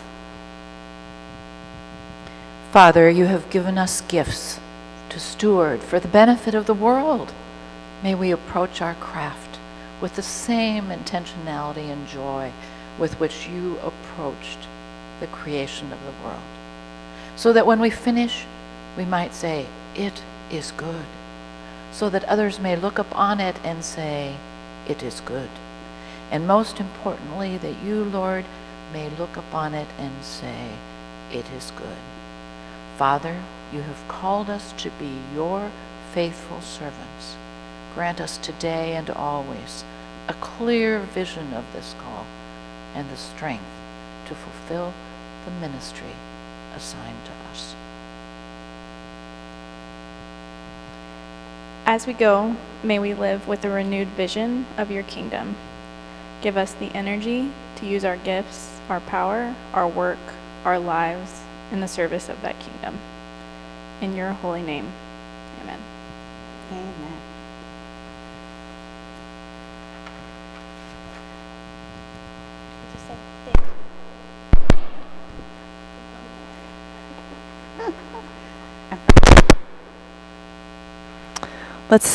Let's say thanks to Joanna for all of her time. Thank you. Yeah, what a sweet gift to be able to start this conversation. And I was talking with Ashley last night of just like, what could this look like? Not necessarily next week or next month, but in 2 years or in 5 years or in 10 years. So I think my hope and prayer is that these seeds and these conversations continue to grow. And just what a beautiful thing to get to see Christ's redemptive work in each of the different places that we have influence. So we get to eat lunch, which is fun, and hang out. So we don't have any more like formal presentation time. So I think things are things ready, Jane? Things are ready, which is awesome. Oh yeah, I want to say thanks to a few people. Yeah. Yes. Jane is amazing and awesome and has been a huge part of this. Ingrid has been host and friend and influencer in this place. Scott and Nicole have been helping in the booth. And Travis Bossard has helped as well. So yes, and thanks to others who have been helping serve and set up. There's been lots of folks that have helped make this happen. So really grateful. Tomorrow, Ed Hour, but wait, there's more. Yeah, Joanna's like, I need a nap. Monday, no. I believe in you. I believe in you. Yeah, so tomorrow during educational hour, we'll be in here in the sanctuary. And so would love to have you come back for that. Let's sing the doxology, and then we will eat lunch together. Praise God.